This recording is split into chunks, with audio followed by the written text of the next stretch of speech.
আর রানী ভবানীগঞ্জ, রামজি ভবন, এটা বড় গোবিন্দ মন্দির, সব কিছু ঘুরে দেখলাম। সত্যি বিরাট বিরাট যে পিলার, বিরাট বিরাট দরজা, বিরাট পুকুর, পুকুরের সংরক্ষণ, বিদেশি লোক ওই যে আসা যাওয়া করছে। আসলে এটা একসময় হচ্ছে আরও হয়তো দর্শনীয় হয়ে যাবে। আপনারা আসতে পারেন।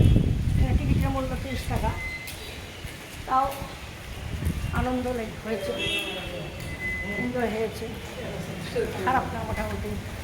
পিছিয়ে থেকে ওটা ধরো, সামনে চলে যাবেন, পিছিয়ে থেকে ওটা ধরলো, ওটা বিল্ডিং ধরলাম, ওটা আরও চলে যাবে, আবার চলে যাবেন।